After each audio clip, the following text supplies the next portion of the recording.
Hello teachers, 6th ஸ்டாண்டர்ட்லேருந்து 10th standard வரைக்கும் உள்ள மேக்ஸ்க்கான full notes தான் நான் இதை கொடுக்க போகிறேன். இதில் இன்றைக்கி ஒவ்வொரு நாள் 5 பேஜ் படிக்க போகிறோம்.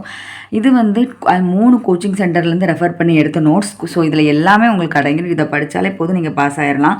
ஸோ நம்ம நம்பர்ஸ்லேருந்து இப்போ ஸ்டார்ட் பண்ணுவோம். நம்பர்ஸ் அப்படின்னு பார்த்தீங்கன்னா இது வந்து இந்து அரேபிக் முறைன்னு நம்ம சொல்லுவோம். ஸோ இது வந்து ஹிந்து அரேபிக் சிஸ்டம் நம்ம சொல்லுவாங்க. ஸோ டிஜிட்னால என்னது 0 1 2 3 நம்ம ஆரம்பிக்கிறது எல்லாமே டிஜிட்ஸ்ன்னு தான் நம்ம சொல்லுவோம். நம்பர்ஸ் எல்லாமே இட மதிப்புனா என்னது, அதாவது பிளேஸ் வேல்யூ. இப்போ ஒரு நம்பர் கொடுத்துருக்காங்கன்னா அதை நம்ம எப்படி சொல்லுவோம், 1 10 100 1000 10,000 லட்சம் 10 லட்சம் அப்படின்னு போயிட்டே இருக்கும். ஸோ ஒன்றுங்கிறது என்னது, எனிதிங் பவர் 0 இஸ் 1. அப்போ வந்து 9 × 1, அடுத்து 1 × 10, அப்புறம் 8 × 100 100 10 ஸ்கொயர், அதே மாதிரி 1000 அப்படின்னு போயிட்டு இருக்கு. ஸோ இப்போ 7ஓட இடமதிப்பு பிளேஸ் வேல்யூ அப்படின்னா பிளேஸ் எந்த பிளேஸில் இருக்குன்னு பார்க்கணும். 7 இந்த பிளேஸில் இருக்குது. அப்போ எத்தனாவது பிளேஸில் இருக்குது அப்படின்னு தான் அர்த்தம். அப்போ பிளேஸுன்னு வரப்போ என்னது, எத்தனை 0 வரும், 1 2 3 4 5 6. அப்போ 6 0 வரும். அப்போ 7 × 10⁶. இதுதான் இதோட ஆன்சர். அதே மாதிரி ஒன்றோடது பாருங்கள், 1 வந்து இங்கே இருக்குது. அப்போ 1க்கு அடுத்தது எத்தனை நம்பர்ஸ் இருக்குது, ஆக்சுவலி 1 வந்து 10வது இடத்துல இருக்கிறது. நான் 1 10. அப்போ 1 வந்து 10வது பிளேஸில் இருக்கிறதால அதோட மதிப்பு என்னது, 2 தான் ஆன்சர். அதே மாதிரி ட்ரூ வேல்யூ, உண்மை மதிப்புனா என்னன்னு பார்த்தீங்கன்னா அதோட ட்ரூ வேல்யூ, அதாவது 7இன் உண்மை மதிப்பு என்னது, 7க்கு உண்மையாகவே யார் தான் ஈக்குவல், 7 தான் ஈக்குவல். 1க்கு யார் தான் ஈக்குவல், 1 தான் ஈக்குவல். ஸோ உண்மைனா அவங்களுக்கு உண்மை யாராக இருப்பா, 7க்கு 7 தான் இருப்பாங்க. அவங்கவுங்களுக்கு அவங்கவுங்க தான் உண்மையாக இருப்பாங்கன்னு ஞாபகம் வச்சுக்கோங்க. அடுத்தது ரோமன் முறை. ரோமன் சிஸ்டம்னாலே நம்ம நிறைய படிச்சிருப்போம். 1st standard 5th standard 10th standard வரைக்கும் நமக்கு தெரியும். நமக்கு தெரியாததெல்லாம் இந்த LCDM அப்படிங்கிறதான். ஸோ எல் அப்படிங்கிறது 50, சரி ஆமாம் 50. ஸோ சிங்கிறது என்னது 100, டிங்கிறது என்னது 500, எம்ங்கிறது 1000. ஸோ இதை நீங்கள் எப்படி ஞாபகம் வச்சுக்கலாம், நீங்கள் பார்த்தீங்கன்னா எல்லுங்கிறது என்னதுன்னா, எல்லோட ஷேப்பை பாருங்கள், கிட்டத்தட்ட 5 அப்படிங்கிற மாதிரி வருது, அப்படி தானே. ஸோ இங்கே மேலே இங்கே ஒன்று அழைச்சா 5 அப்படிங்கிறது வரும். இதில் பார்த்திங்கன்னா ஒரு முட்டை வருது. சிங்கிறது என்னது, ஒரு 0. அப்போ இது ரவுண்ட் பண்ணிக்கலாம். அப்போ 100 அப்படின்னு ஞாபகம் வச்சுக்கோங்க. இதை பாருங்கள், இந்த டியை 100 பண்ணலாம். ஆனால் 100 பண்ணதுக்கு முன்னாடி ஒன்று இடிக்குது. அதனால இது என்னது 500ன்னு வச்சுக்கோங்க. எம்ங்கிறது மேக்ஸிமமே எவ்வளோ தான் எழுத முடியும், 1000 தான். 1000க்கு மேலே மேக்ஸிமம் கிடையாது. அதனால் எம் அப்படிங்கிற மாதிரி ஏதாவது ஒரு இது வச்சு ஞாபகம் வச்சிங்கன்னா உங்களுக்கு கொஞ்சம் ஈஸியாக இருக்கும் படிக்கிறதுக்கு. அடுத்தது பார்த்திங்கன்னா பெரிய எண்ணிற்கும் வலப்புறம் சிறிய எண்ணை எழுதினால் அந்த இரு எண்களையும் கூட்ட வேண்டும். அதாவது பெரிய எண்ணுக்கு அப்புறம் சின்னது, இது 10 இது 1, இது 10 இது 1 அப்படின்னு வருதுன்னா அதை 10 + 1ன்னு கூட்டணுமா. இதில் பாருங்கள் 1 அதுக்கப்புறம் தான் 10ன்னு வருது. ஸோ 1க்கு அப்புறம் 10 வருமா, நம்பர் சிஸ்டம் தப்பாக இருக்குது. அப்படின்னா என்ன பண்ணணும், மைனஸ் பண்ணணும். அதை தான் பெரிய எண்ணுக்கு இடப்புறம் சிறிய எண்ணை எழுதினால் பெரிய எண்ணிலிருந்து சிறிய எண்ணை நம்ம கழிக்கணும் அப்படின்னு சொல்லியிருக்காங்க. ஒரு எண்ணிற்கு மேல் கோடிட்டு, அதாவது பார் அந்த மாதிரி இருந்துச்சுன்னா அந்த எண்ணை வந்து நம்ம பெருக்கணும். இப்போ பாருங்கிறது மேக்ஸிமம் 1000ஆல் நம்ம வந்து பெருக்கணும் அப்படின்னு சொல்கிறாங்க. ஸோ இங்கே பாருங்கள், இது 9க்கு அப்புறம் 1. ஸோ 9க்கு அப்புறம் 1, பெருசிலவங்க வந்து சின்னவங்க போயிட்டே இருக்கணும் நம்பர். நம்ம கிளாஸில் பார்த்திங்கன்னா 10ஆம் கிளாஸ் படித்தவங்க தான் பெருசு, 1ஆம் கிளாஸ் படித்தவங்க சின்னவங்க, அந்த மாதிரி கூட நீங்கள் ஞாபகம் வச்சுக்கலாம். ஸோ 10 தான் பெருசு, அதுக்கப்புறம் தான் நீங்கள் வந்து யார் வருவா, 1st ஸ்டாண்டர்ட் படித்தவங்கள வைக்கலாம். ஸோ எஜுகேஷன் அடிப்படையில் நீங்கள் யோசிச்சு பாருங்கள். ஃபஸ்ட்டு யாரை வைப்போம், 10th படித்த பையனுக்கா 1st ஸ்டாண்டர்ட் படித்த பையனா, 10th படித்த பையன் தான் முக்கியம். அதனால் இதுதான் கரெக்டான ஆர்டர். இது வந்து பாருங்கள், 1st ஸ்டாண்டர்ட் படிச்சிருக்கான் ஒருத்தன், அவனுக்கு பின்னாடி யார் இருக்கா, 10th படித்தவன் இருக்கான். அப்படி நம்ம மதிப்பு வைக்கக்கூடாது. ஸோ அது வந்து தப்பாக இருக்கிறதால மைனஸ். பார்னால என்னது, 1000ஆல் மல்டிபிள் பண்ணுவோம். ஸோ 1000. ஸோ எல்லுனா நமக்கு தெரியும் 50, இதுனா 10 தெரியும், இது 10. இது வந்து என்னது 1, இது வந்து இதை பார்த்தாலே நீங்கள் எப்படி இது 1 5ன்னு நீங்கள் ஞாபகம் வைக்கிறத விட டேரெக்டாகவே 4ன்னு போடுங்க. இப்போது 1ஆம் கிளாஸ்க்கு அப்புறம் தான் 5ஆம் கிளாஸ் இருக்கான், அதனால் இது தப்பாக இருக்குது. ஸோ 5 - 1 4 அப்படி நீங்கள் போகிறத விட பார்த்தாலே உங்களுக்கு இதெல்லாம் தெரியும். 4th ஸ்டாண்டர்டுக்கு நம்ம சிம்பிள் தான் போடணும். அதனால் டேரெக்டாக போட்டிங்கனாலும் ஓகே, அப்படி இல்லைனாலுமே ஆர்டர் வைஸ் செக் பண்ணிவிட்டு போட்டிங்கனாலும் ஓகே தான். இப்போ பாருங்களேன், இது வந்து 10 இருக்குது. 10க்கு அப்புறம் பின்னாடி யார் இருக்கா, சின்னா இப்போ தான் பார்த்தோம் ரவுண்டு வருது. அப்போ 100. அப்போ 10ஆம் கிளாஸ் படித்தவங்கன்னா 100 கிளாஸ் படித்தவனா யார் ஃபஸ்ட்டு வரணும்? ஃபஸ்ட்டு நிறைய படித்தவங்க தான். அப்போ சி தான் ஃபஸ்ட்டு வரணும். தப்பாக இருக்குது, அதனால் மைனஸ் பண்ணணும். தென் இது 1னால லாஸ்ட்டில் 1 ஆட் பண்ணுறோம், 90. அதே மாதிரி 5081 இதை நம்ம எப்படி எடுப்போம்? 5000 80 1ன்னு இருக்குது. இப்போ 5000னால எப்படி எழுதுவோம்? பார் போடுவோம். அப்போ 5 போட்டு பார் போட்டால் 5000 வந்துட்டு. அடுத்தது 80ங்கிறது என்னது, எதை குறிக்குதும்? ஒரு 5 + 3 கூட்டினா போதும். ஸோ 50க்கு என்னது? எல்லா 50 கூட்டல் x போட்டோம்னா 80 வந்துடும். 1க்கு 1 வரும். ஸோ இந்த மாதிரி தான் நம்ம எழுதணும். அடுத்தது பார்த்திங்கன்னா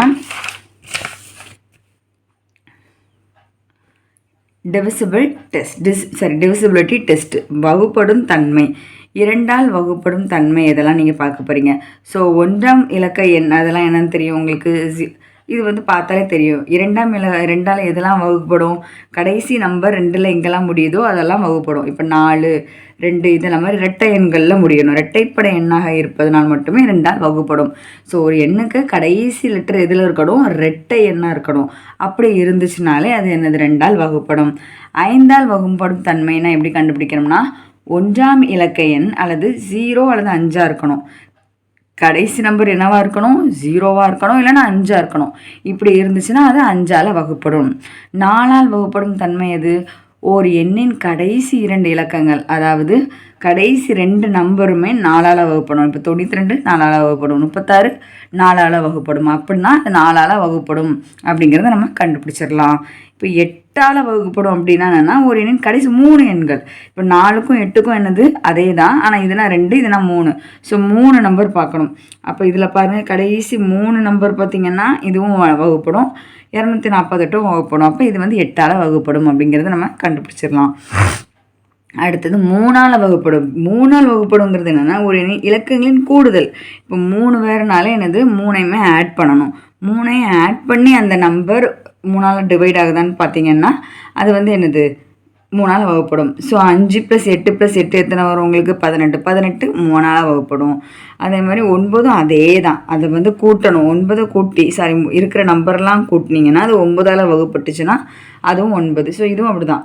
5 × 5 8 18. 18 9ஆல் வகுப்படும். அப்போ இதுவும் அப்போ 3க்கும் 9க்கும் ஒரே ரூல் தான், கூட்டி எழுதுனா போதும்.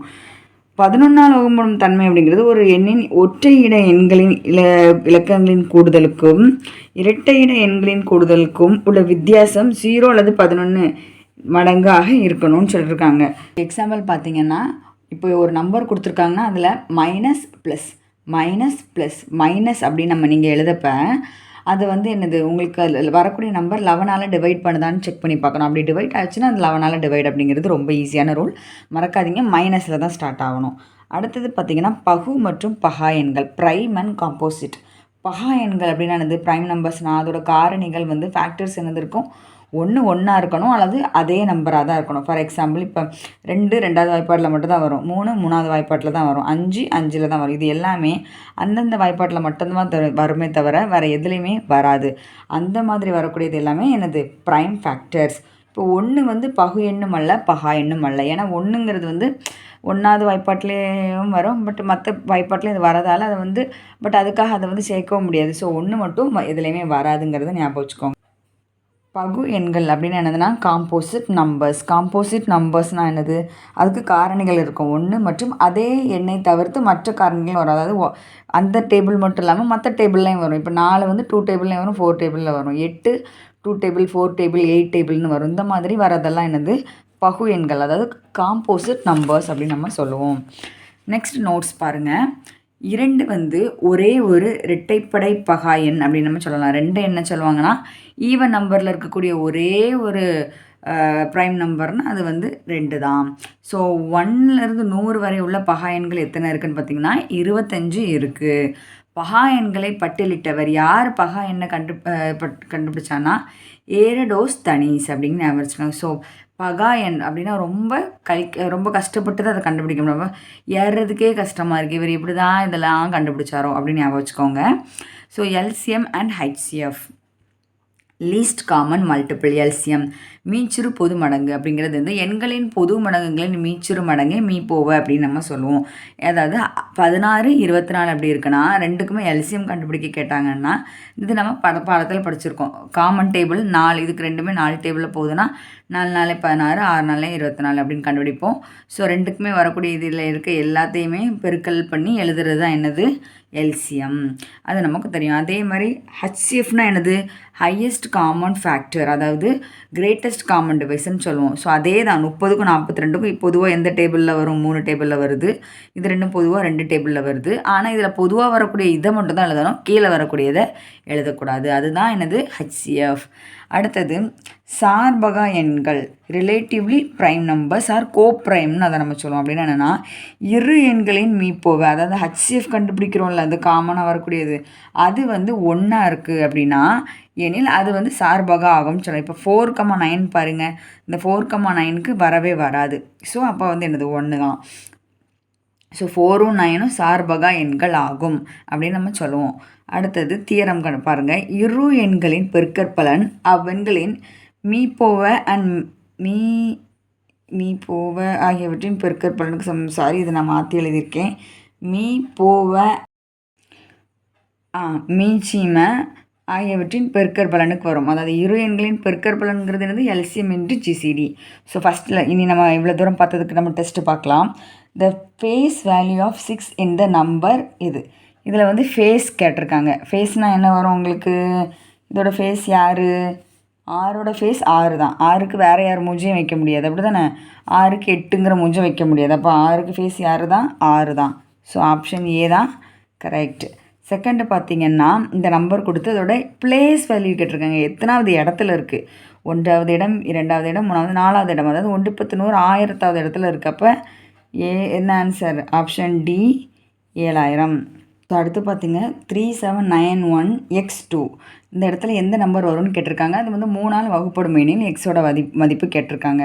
ஸோ 3ஆல் ஒரு நம்பர் வகுப்படுனாலே நம்ம பார்த்தோம் எல்லாத்தையும் ஆடு பண்ணி அது வந்து 3ஆல் வகுப்படுமான்னு பார்க்கணும். இப்போ பார்த்திங்கன்னா 3 + 7 + 9 + 1 + 2 எத்தனை வருது? 9னா 10 20 22 வருது. ஸோ 22 கூட எந்த நம்பர் கூட்டினா 3ஆல் வகுப்படும்? 22க்கு அப்புறம் 24, அப்படி தானே? 24 தான் 3வது வாய்ப்பாட்டில் வரும். அப்போ 22 கூட 2 கூட்டினா 24,000, அது 3ஆல் வகுப்படும். ஸோ 2 தான் ஆன்சர். அடுத்து மிகச்சிறிய பகா எண் கேட்டிருக்காங்க. லீஸ்ட் ப்ரைம் நம்பர் கேட்டிருக்காங்க. ஸோ எது வரும் உங்களுக்கு? பார்த்தாலே நம்ம இப்போ தான் படித்தோம் சி தான் அப்படின்னு. அதாவது 2 தான் ஈவன் ப்ரைம் நம்பர்லேயே சின்னது அப்படின்னு. எந்த எண் 99ஆல் முழுமையாக வகுப்படும்? ஸோ 99ஆல் எந்த எண் வகுப்படும் அப்படிங்கிறத நம்ம எப்படி கண்டுபிடிக்கலாம்? ஸோ இது வந்து கிட்டத்தட்ட 9வது வாய்ப்பாடு. எல்லா நம்பரையும் கூட்டி எது 99ஆல் வகுப்படுதோ அதுதான் அதோட ஆன்சர். ஸோ ஒவ்வொரு நம்பரையுமே கூட்டி பாருங்கள், கூட்டி பார்த்து வகுப்படுறது தான் அதோட ஆன்சர். இதுக்கு வந்து ஆப்ஷன் ஏ வருதான்னு பாருங்கள். அடுத்தது 553990வை 299ஆல் வகுக்கும்போது கிடைக்கும் மீதி 75 எனில் ஈவு யாது? ஸோ நமக்கு தெரியும் டிவைட் பண்ணுற நம்பருங்கிறது எப்படி எழுதுவோம்? Divisor into quotient plus remainder. அப்போ அந்த நம்பருங்கிறது எப்படி எழுதுவோம்? நம்ம டிவைசர் யாரை வச்சு டிவைட் பண்ணுறோமோ அந்த நம்பர் கூட நம்ம அதை பெருக்குனா மீதி 75 கிடைக்கிது, ஆடில் எழுதுவோம். ஸோ வந்து 75 இந்த சைடு வந்துடும். எக்ஸோட மதிப்பு என்னது உங்களுக்கு? டிவைட் பண்ணிங்கன்னா 185. அப்போ 185 தான் அதோட ஆன்சர். இரு எண்களின் மீப்போவை எல்சிஎம் கொடுத்துருக்காங்க அண்டு ஜிசிடி கொடுத்துருக்காங்க. ஒரு எண் 210னா மற்றோட எண் என்னென்னு கேட்டிருக்காங்க. நம்ம இது படிச்சிருக்கோம். x, y ஈக்குவல் டு என்னது? LCM and GCD. ஸோ ஒரு எண் கொடுத்துருக்காங்க, அதை சப்ஸ்டியூட் பண்ணி டிவைட் பண்ணிங்கன்னா உங்களுக்கு ஆன்சர் வந்துடும். இதோட ஆன்சர் வந்து டி ஆப்ஷன் டி 330 வரும். அடுத்தது 3 நம்பர் கொடுத்து எண்களின் மீதியின்றி வகுக்கக்கூடிய பெரிய எண் எதுன்னு கேட்டிருக்காங்க. ஸோ பெரிய எண் கேட்டிருக்காங்கனாலே கிரேட்டஸ்ட் காமன் டிவைசர் கண்டுபிடிப்பீங்கள்ல, அந்த மெத்தடில் கண்டுபிடிச்சிங்கன்னா போதும். ஸோ இதுக்கு ஆன்சர் பி உங்களுக்கு வரும். 16வதுக்கு பார்த்தீங்கன்னா 84 ஆனால் 1792 எண்களின் முறை மீதிகள் 5 6னா வகுக்கக்கூடிய பெரிய எண்ணாலே மீப்போவை, அதாவது பெரியதுனாலே பெரிய எண் கண்டுபிடிக்கணும். ஸோ அது கூட எது கேட்டிருக்காங்க? 5. அப்போ இதால் 5 கழிக்கணும், இதால் 6 கழிக்கணும். கழிச்ச கழிச்சிட்டு வரக்கூடிய நம்பர் 2 இருக்குல்ல, அதுக்கு நீங்கள் மீப்போவை கண்டுபிடிச்சிங்கனாலே போதும். அதுதான் பெரிய எண்ணாக கழிக்கும். அதே தான் சிறிய எண் கேட்டாங்கன்னா மீச்சியமை கண்டுபிடிக்கணும். அப்புறம் 17வது பாருங்கள், 3 நம்பர் கொடுத்து ஒவ்வொன்றுக்கும் மீதி ஒரே மாதிரியாக இருக்கணும்னா அந்த எண்களை வகுக்கக்கூடிய மிக பெருசு கேட்டிருக்காங்க. பெருசுனால என்ன கண்டுபிடிப்போம்? மீப்போவை தான். ஸோ என்ன கேட்டிருக்காங்க? ஒரே மாதிரியாக வகுக்கிறது எதுன்னு கண்டுபிடிக்கணும். ஸோ இதோட டிஃப்ரென்ஸ் பாருங்கள். இதுல எதுனா இதை கழிச்சு பாருங்கள். ஒவ்வொரு நம்பரையும் கழிச்சு பாருங்கள்.